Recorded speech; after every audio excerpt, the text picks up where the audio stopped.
तासाम ब्रह्म महद्योनी अहम बीज प्रदोते. हे अर्जुना, निराकार आणि साकार अशा माझ्या दोन अवस्था आहेत माझ्या परमेश्वर. आज साकार अवतार रूपाने मी जरी तुझ्या समोर उभा राहिलेलो असलो तरी पूर्वी मी निराकार अवस्थेमध्ये होतो. आणि निराकार स्थितीमध्ये असताना माझ्या स्वरूपामध्येच दया, मया, कृपा आणि करुणा हे चार गुण स्थित होते. त्या चार गुणांपैकी कृपा गुण, त्या कृपा गुणाचं लक्षण असं आहे की आपल्या जवळचा आनंद कोणाला तरी इतरांना द्यावा. मला प्रवृत्ती झाली, मग आता आनंद कोणाला द्यावा, घेणारा कोणीतरी समर्थ पाहिजे, अधिकारी पाहिजे. आणि मग मी प्रपंचाकडे पाहिलं तर प्रपंच जडमूड होता, त्याला माझ्या आनंदाचा काही उपयोग नव्हता. देवतांकडे पाहिलं तर देवता ह्या नित्यबद्ध होत्या, बाहेरचा आनंद त्या घेऊ शकत नव्हत्या. मी जीवाकडे पाहिलं तर जीव हा सर्वाधिकारी होता, तो माझ्या आनंदाला पात्र होता. परंतु त्याच्या ठिकाणी त्याच्या स्वरूपामध्ये अविद्या नावाचा दोष असल्यामुळे तो सरळ माझ्या स्वरूपामध्ये मिळू शकत नाही. त्यासाठी सृष्टी रचना करणे गरजेचे होते. आणि मग मला प्रवृत्ती झाली आणि मी माझी जी महत ब्रह्म म्हणजे मुख्य शक्ती म्हणजे चैतन्य माया, तिला मी माझी प्रवृत्ती झाली. मम योनीर महत ब्रह्म तस्मिन गर्भम दधाम्यहम. माझी योनी महत ब्रह्म म्हणजे चैतन्य माया, तिच्या गर्भामध्ये म्हणजे स्वरूपामध्ये माझ्या या प्रवृत्तीचं बीज टाकलं की तुझ्या प्रवृत्तीची रचना कर. तुझ्या स्वरूपातील सगळे जीव आणून ह्या सृष्टीची सगळी रचना कर. आणि मग मम योनीर महत ब्रह्म तस्मिन गर्भम, तिच्या गर्भामध्ये म्हणजे स्वरूपामध्ये माझ्या प्रवृत्तीचं आज्ञेचं बीज टाकलं की तू सृष्टीची रचना कर. आणि मग त्या चैतन्य मायेने तिच्या स्वरूपामध्ये जे जीव होते हे समग्र जीव स्वरूपाच्या बाहेर आणले म्हणजे जन्मले, म्हणजे जन्म दिला आणि ह्या सृष्टीची रचना. आणि मग माझ्याच आज्ञेने 4 युगांची स्थापना, कृतयुग, त्रेतायुग, द्वापारयुग आणि कलियुग. 4 युग स्थापन झाले. आणि मग त्या 4 युगाचं पहिलं युग कृतयुगाचा आरंभ झाला. आणि त्या आरंभ काळामध्ये ब्रह्मदेवता बसलेली होती आणि तिचे 4 मानस पुत्र सनक, संतादिक, सनंदर, सनातन समोर उपस्थित होते. आणि मग त्या सनकादिकांनी त्या ब्रह्मदेवतेला सांगितलं की आम्हाला काही ज्ञान निरूपण करा.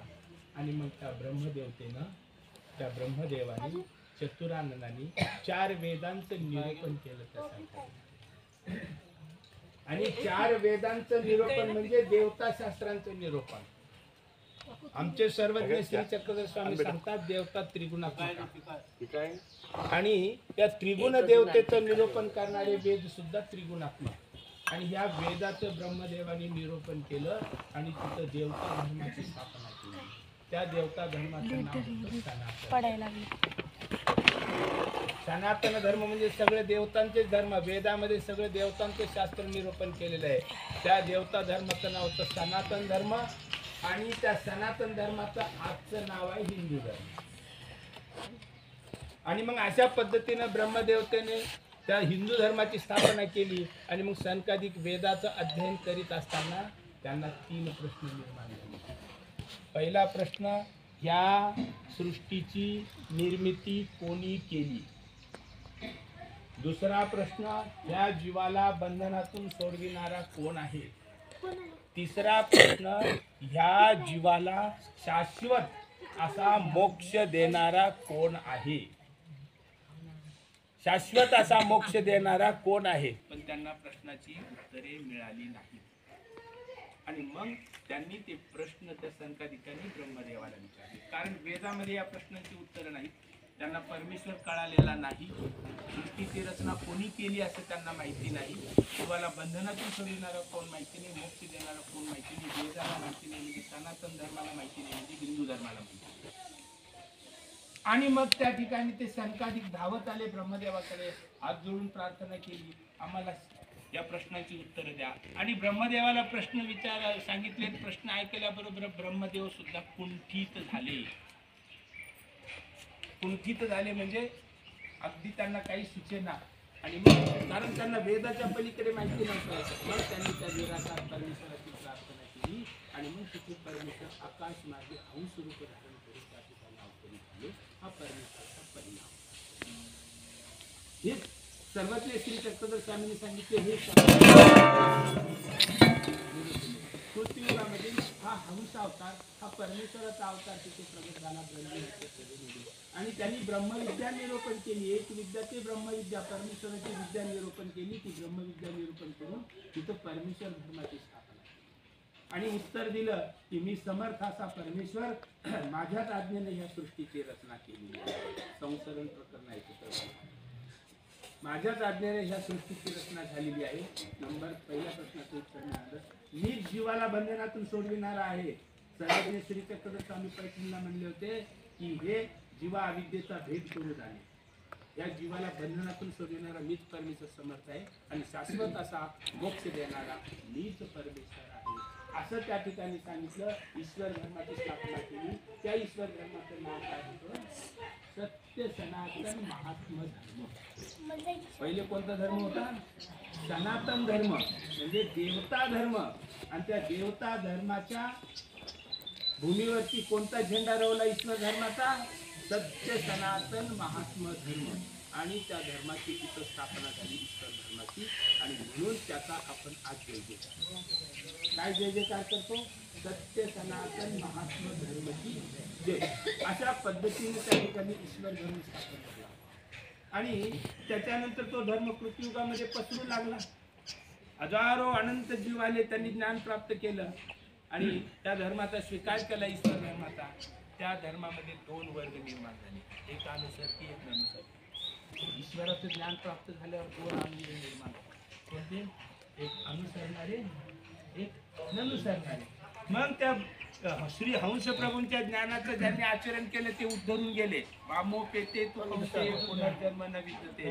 आणि ज्यांनी आचरण नाही केलं, ज्यांनी आचरण नाही केलं, परमेश्वर अवताराची आज्ञा भंग केली, त्यांना त्यांचं 25% जीव स्वरूप मिळालं आणि ते ननुसरल्यामुळे त्यांना खालच्या युगात अनुसरलेले उद्धरून गेले, ननुसरलेले खालच्या युगात सगळे जीव आले. युग संपलं, त्रेतायुग लागलं. त्रेतायुगामध्ये आणि पुन्हा श्री हंस प्रभूंनी स्थापन केलेला ईश्वर धर्म लोकला, त्याला ग्लानी आली.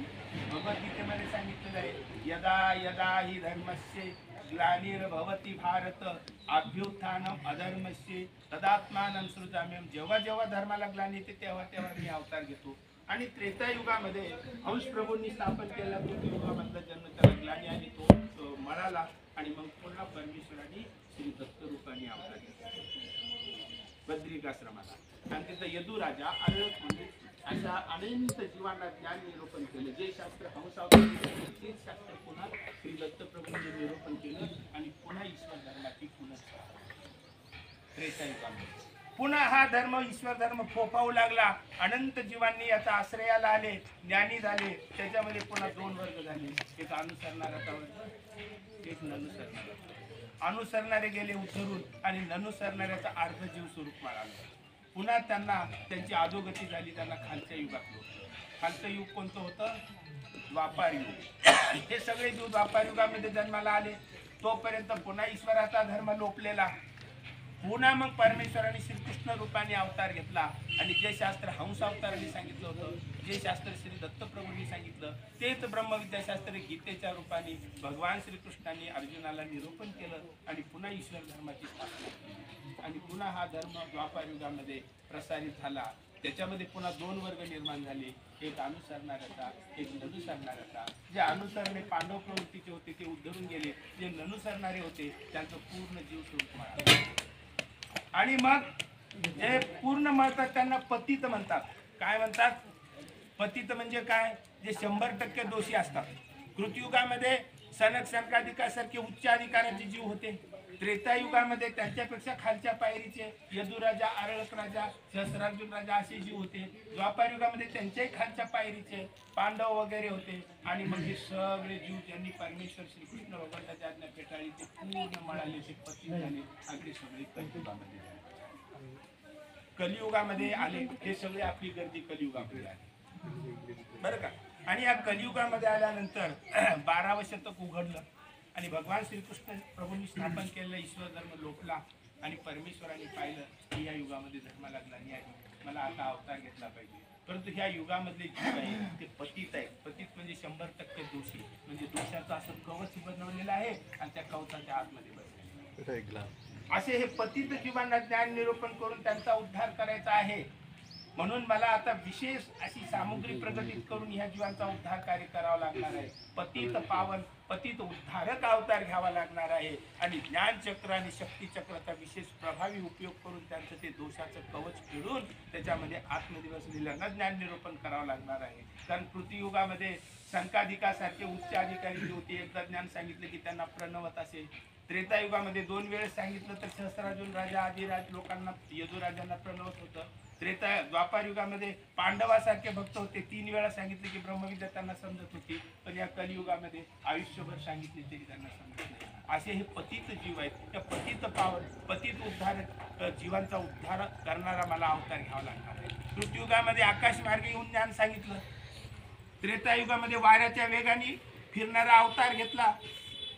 बद्रिकाश्रमाला स्नान, काशीला बद्रिकाश्रमाला शास्त्र, काशीला स्नान, कोल्हापूरला भिक्षा, पंचाळेश्वरला भोजन, माहूरला निद्रा हे वाऱ्याच्या वेगाने दिवसभराचा प्रवास. द्वापार युगामध्ये रथावरती बसल्याशिवाय भगवान श्रीकृष्ण बाहेर कुठं प्रवास करीत नव्हते. रथावर फिरणारा ईश्वर अवतार. आणि कलियुगामध्ये पायी पायी चालणारा ईश्वर. पायी पायी चालणारा का? पतित पावन पतित उद्धारक. या खड्यामध्ये या अणुरेणूमध्ये असंख्य जीव जडत्वाचे दुःख भोगत आहेत. त्यांना संबंध देऊन त्यांना जडत्वाच्या दुःखातून मुक्त करण्याची अनिवार्य प्रवृत्ती परमेश्वर अवतार. अनवानी फिरणारा ईश्वर अवतार आणि जमिनीवर बसणारा ईश्वर ही विशेषता. आणि अशा पद्धतीनं परमेश्वरांनी पाहिले की पतित पावन पतित उद्धारक अवतार घ्यायचा आहे. आणि मग परमेश्वर 12व्या शतकामध्ये गुजरात राज्य धर्वसनगरी विशाळदेव राजा, त्याचा पुत्र प्रधान राजपुत्र हरिपाळ देव आणि तो 25व्या 27व्या दिवशी मरण पावला. त्याचं प्रेत स्मशानामध्ये आणलं आणि त्या स्मशानामध्ये परमेश्वराने अवतार. आता शरीर प्रेतामध्ये अवतार का घेतला? हे सगळे जीव प्रेतासारखे पडलेले त्यांना उद्धार करण्याचं याच्यामधून एक सूचना. आणि श्री चक्रधर नाम दानगुरु परमेश्वर महाराष्ट्रात रिद्धपूरला येऊन ज्ञानशक्ती स्वीकार केली. सालबर्डीच्या डोंगरामध्ये राहिले 12 वर्ष आणि तेथील आदिवासी वनवासी 18 पगड लोकांचा उद्धार केला. महाराष्ट्रामध्ये त्या काळामध्ये मोठमोठे राजे लोक होते, सोन्याचे महाल होते, पाणी पाहिजे आणि मोठमोठे धर्मगुरू होते. पैठणला, नाशिकला, वेरूळला, प्रतिष्ठानला. परंतु ते सोन्याच्या सिंहासनावर बसत होते. श्री चक्रधर स्वामी जर त्यांच्याकडे जर वास्तव्याला मुक्कामाला गेले असते तर त्यांनी फार मोठं स्वागत केलं असतं. परंतु हा पतित पावन ईश्वर अवतार हा काय वरिष्ठांच्या साठी नाही तर जे तळागाळातल्या लोकांसाठी यांचा विशेष अवतार होता. आणि म्हणून सालबर्डीच्या डोंगरामध्ये गेले 12 वर्ष तिकडे त्यांनी जीवांच्या उद्धाराचं कार्य केलं. तिकडे एक लीळा चरित्र लिहिलं. ते लीळा चरित्र तुम्हाला आम्हाला माहिती नाही. तिकडे एक माईमभट्ट असते तर त्यांनी ते लीळा चरित्र लिहिलं असतं. त्याच्यानंतर श्री चक्रधर स्वामी विंझी गोंडवाड्याला गेले. तिथे 12 वर्ष राहिले.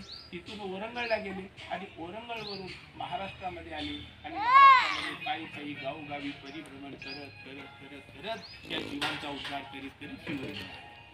ह्या सगळ्या जीवांचं हे सगळ्या 18 पगड लोकांमधून त्यांनी ह्या ईश्वर धर्म उभा केला. हिवरळीला आले शके 1190 मध्ये. हिवरळीला म्हणजे जालन्याला 2 महिने वास्तव्य केलं देवाने आणि मग तिथे दिवाळी साजरी केली. आणि त्या ठिकाणी श्री चक्रधर प्रभूंनी भाऊबीज झाली आणि भाऊबीजेचा दुसरा दिवस बाईसांना सांगितलं देवानी, श्री चक्रधर प्रभूंनी तयारी करा, आम्हाला निघायचंय. भक्तिजन कासावीस झाले. म्हणाले प्रभू आणखीन थांबा. देव म्हणाले आता इथलं आमचं कार्य आटोपलेलं आहे, पुढे अनेक जीव आमची वाट बघत आहे, आम्हाला गेलं पाहिजे. आणि मग त्यांचा म्हणजे हे आग्रह प्रभूंनी नाकारला आणि निघाले. कार्तिक शुद्ध तृतीया शके 1109 आणि जालन्यावरून सूर्योदयाच्या वेळेस श्री चक्रधर स्वामी खनेपूरला येण्यासाठी निघाले. सोबत लखुदेवबा, नाथोबा, बाईसा हे भक्त परिवार होते. श्री चक्रधर प्रभू निघाले. सकाळी 10च्या सुमारास इथं पोहोचले. हे खनेपुरी आहे. तुम्ही खनेपुरी गावामध्ये आलेले आहात. सध्या खनेपुरीच्या भूमीवरती आहेत तुम्ही. आणि या ठिकाणी सकाळी 10-11च्या सुमारास श्री चक्रधर प्रभू आपल्या भक्त परिवारांसह इथं पोहोचले. काजळ्यावरून भाटेपूरला जाणारी पाऊलवाट आणि इकडून हिवरळीवरून भाटेपूरला जाणारी पाऊलवाट, या दोन्ही पाऊलवाटा इथं एकत्रित होतात. एक होऊन त्या भाटेपूरला जातात. हे गाव इकडे हाकेच्या अंतरावरती आहे. गावाच्या बाहेरचा हा परिसर अरण्याने भरलेला आणि रस्त्याच्या कडेला एका बाबळीच्या झाडाखाली श्री चक्रधर प्रभूंना आसन अंतरलं आणि श्री चक्रधर प्रभू आसनावर विराजमान झाले. आता अरण्यामध्ये अनेक प्रकारचे झाडं असतात. तुम्ही आता तिकडे लक्ष द्यावर किती रंगाचे झाडं, अनेक प्रकारचे झाडं इथं होते. उंच झाडं होते, विराट होते, फळांचे होते, फुलांचे होते, शोभीदार होते, डेरेदार होते, चांगले चांगले झाडं होते. त्याच्यामध्ये एक बाबलीचं झुडूप पण होतं. श्री चक्र प्रभू इथं बाबलीच्या झुडपाखाली बसले. तुम्ही कधी अरण्यात गेले तर झुडपाखाली बसाल का?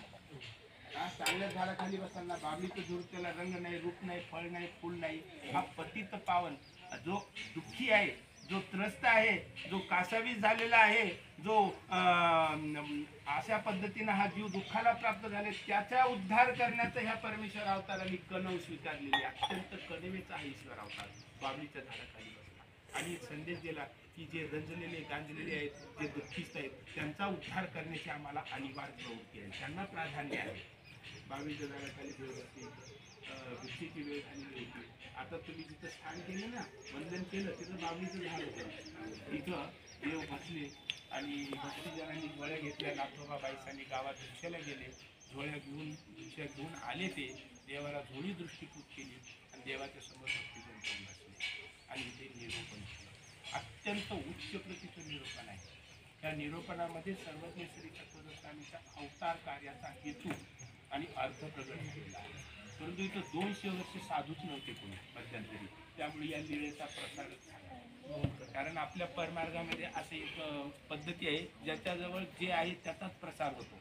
एखाद्याकडे दाढीचा विशेष असेल तर तो साधू भारतभर फिरतो, म्हणतो माझ्याकडे दाढीचा विशेष आहे, बंद करा, सगळी गर्दी जमा होते. एखाद्याकडे कोणत्या एखाद्या स्थानाच्या ठिकाणी असेल, त्या स्थानाची लीळा तो जगभर सांगत फिरतो. आणि हे खरं आहे, चांगलं आहे, योग्य आहे की ज्याच्याजवळ जे आहे ते सांगावं. इथं 200 वर्ष साधू नसल्यामुळे इथल्या लीळेचा प्रसार झाला नाही. इथली लीळा उच्च होती, इथलं निरूपण फार उच्च होते. सर्वज्ञ श्री चक्रधर प्रभू आसनावर बसलेले, समोर भक्तिजन बसलेले आहेत आणि देवाने इथं निरूपण केलेलं आहे. प्रभूंचं अंतःकरण दया माया कृपा करण्यानं भरून आलेलं आहे. हे जगाचं दुःख पाहून देवाचं अंतःकरण कालवलेलं आहे, हेलावलेलं आहे आणि हे झालेलं आहे, ओथंबलेलं आहे.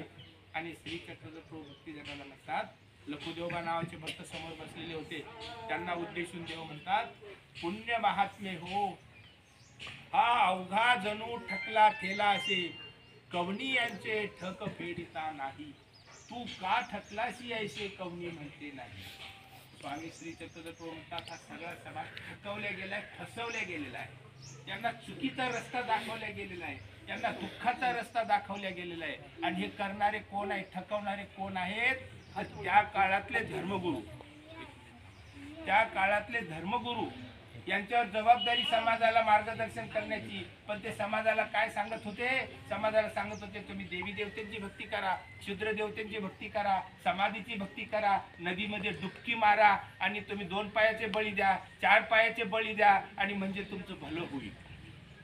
आता गीतेचं ज्ञान ते सांगत नव्हते, फसवत होते, फसवणारे ज्ञान सांगत होते समाजाला. समाजाची त्यांच्यावर श्रद्धा असल्यामुळे लाखो करोडोचा जमाव त्यांच्या मागे जात होता आणि दुःखामध्ये पडत होता. श्री चक्रधर प्रभू सांगतात, हा समाज ठकवला गेलाय. आणखीन काय सांगतात, सती जा. त्या काळामध्ये सती प्रथा फार मोठी होती. सती म्हणजे नवरा मेला की जा सरणावरती उडी मारून मरा. अर्धा महाराष्ट्र तर सती सरणावरती मरत होता, गावोगावी सती जात होते. आणि त्यांनी सतीचं इतकं उदात्तीकरण केलं होतं. सती जाणारी म्हणजे महान आणि धडधडीत स्त्रिया, जिवंत स्त्रिया सरणावरती बसत होत्या. श्री चक्रधर स्वामी सांगतात, अरे अरे, सती जाणं म्हणजे महाभयंकर पाप आहे. सर्व पापामध्ये मोठं पाप म्हणजे आपल्या देहाची हत्या. आत्मघातकी अशी कवनी ठाव नाही का? या शरीरामध्ये महादेव आहेत, या शरीरामध्ये ब्रह्मदेव आहे, या शरीरामध्ये विष्णू आहे, या शरीरामध्ये 81 कोटी 9 देवतांच्या पिंडस्थ आहेत, संलग्नाच्या रूपाने चैतन्य माया आहे, या शरीरामध्ये काय आहे? जीव पण आहे. आणि असं हे सगळ्यांचं आश्रय स्थान असलेलं हे शरीर आणि याची हत्या करणं, याच्या इतकं महापाप या जगामध्ये दुसरं कोणतं नाही. आत्मघात किंवा परघात याच्या इतकं महापाप कोणतं नाही. आणि हे महापाप केल्यामुळं काय होतं? 13 प्रकारचे नरक होतात. 13 प्रकारचे नरक होतात. लाखो वर्ष त्या नरकात पडून राहावं लागतं. आणि हे कोण करायला सांगत होतं? त्या काळातले धर्मगुरू ठकवत होते समाजाला. आणि सगळं दुःख बघून श्री चक्रधर प्रभूंचं अंतःकरण केलं. इथं दुःखाने प्रभू किती या जीवाला बाहेर काढू असं देवाला कळत झाले. कणवेचं स्थान आहे. लीला चरित्रामध्ये जेवढे आधी कर्ण होते ते स्मरणामध्ये ह्या स्थानाचं लीला आठवल्याशिवाय स्मरणाला त्यांची सुरुवात होत नव्हती. आणि श्री चक्रधर हा अवघा जणू थकला केला असेल, कवनी याची थक पेटला नाही, तू का थकलास याचे कवनी म्हणते नाही, असं श्री चक्रधर.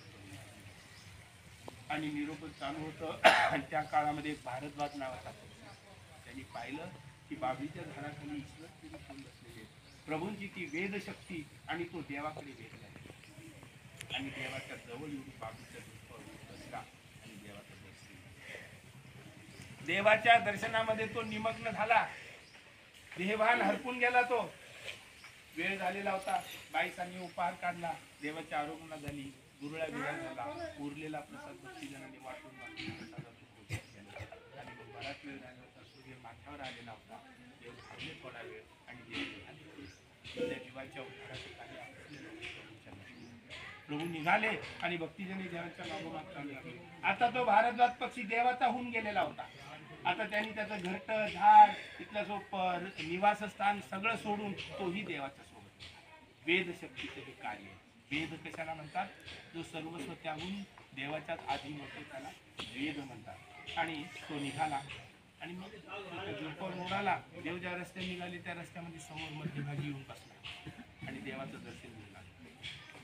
देव थांबले तिथं आणि भक्तिजनांना तो पक्षी दाखवला आणि लखुदेवाला प्रश्न केला देवाने, पुण्य महात्मे हो, हे पाखरू कवनीय ठाईहून येत असे, ऐसे तुम्ही जाणत असा, ते पाखरू कुठून येते याची तुम्हाला जाणीव आहे का?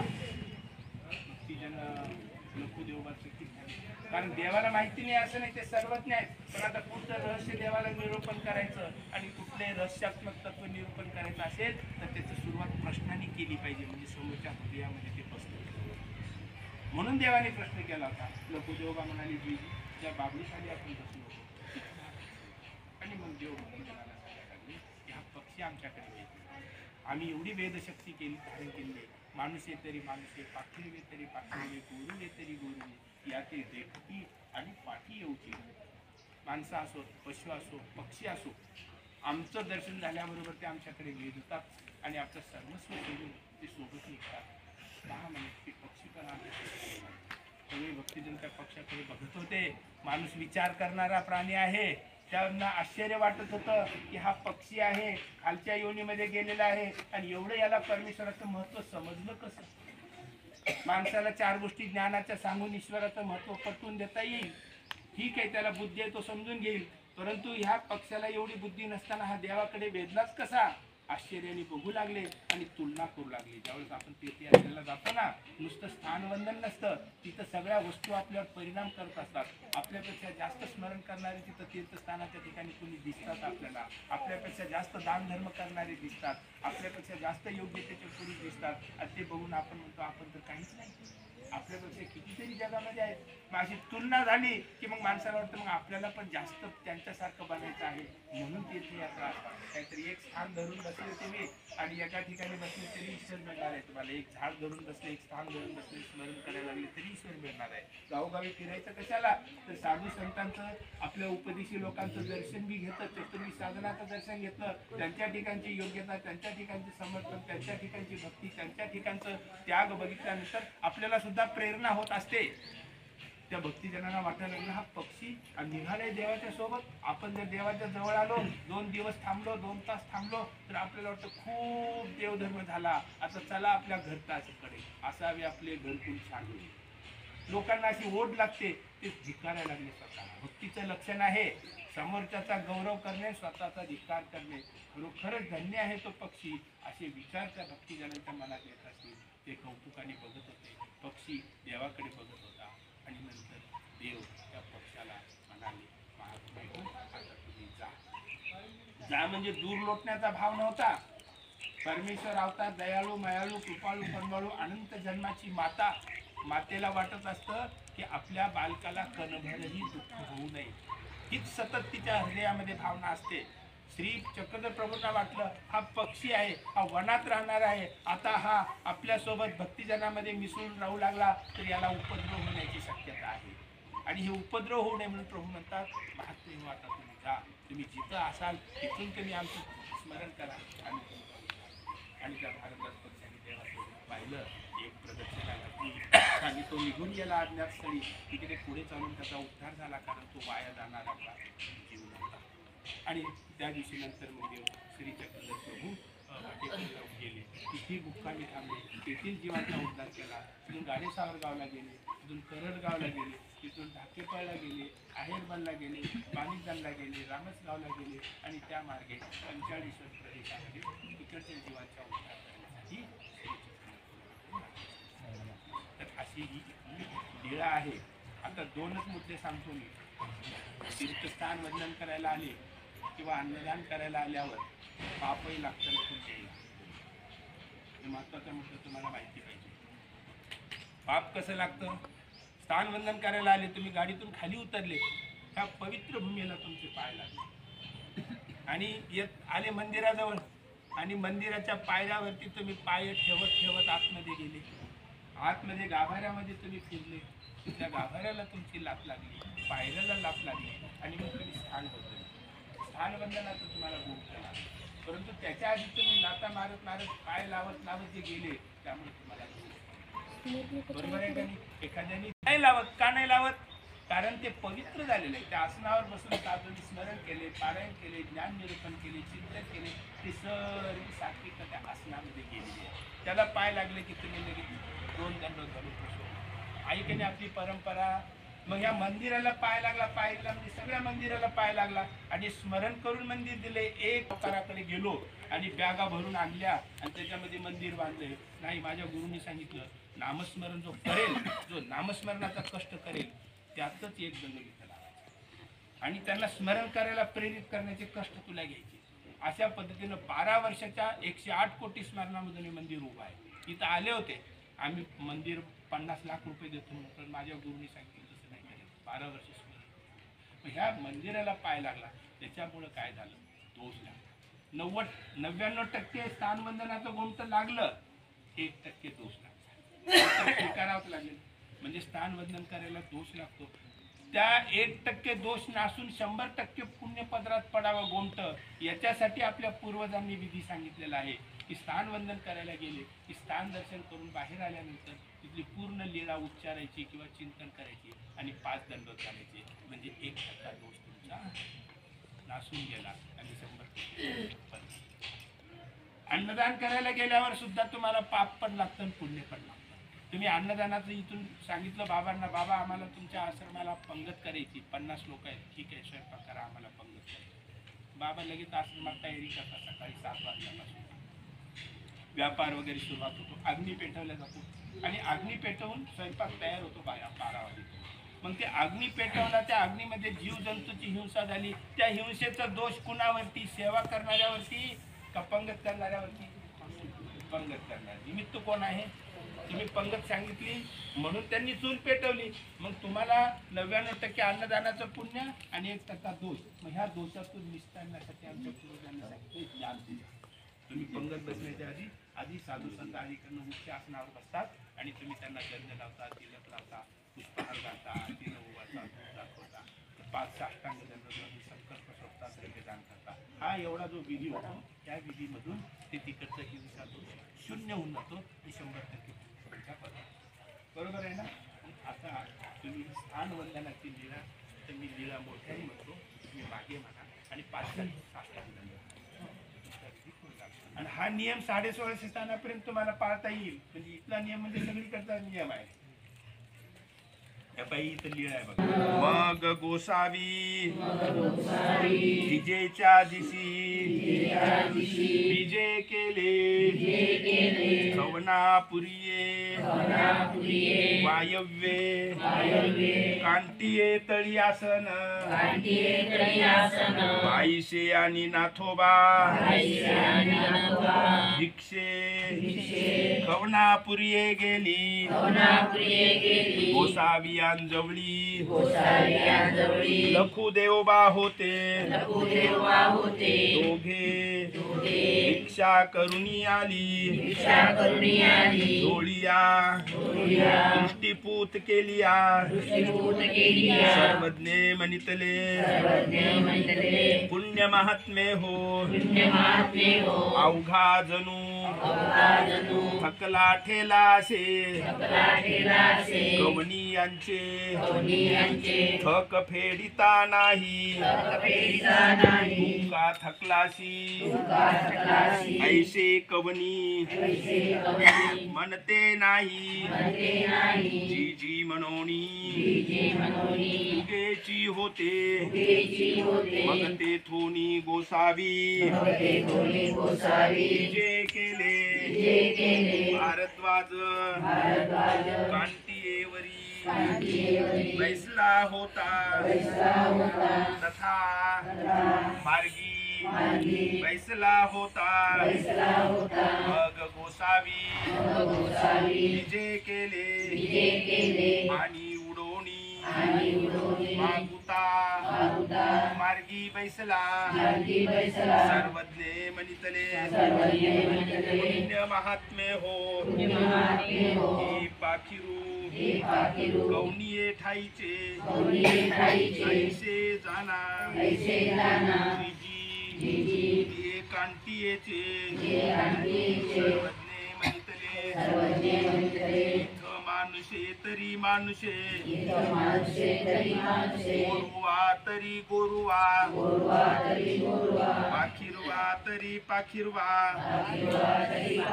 तरी पाखिरे वेधुवाती ते काही पा शोधू तथा वेदे पाखिरू ऐसे मानुषे गोरु ऐसे देवगेची राहिले तथा हिराईसा पाठ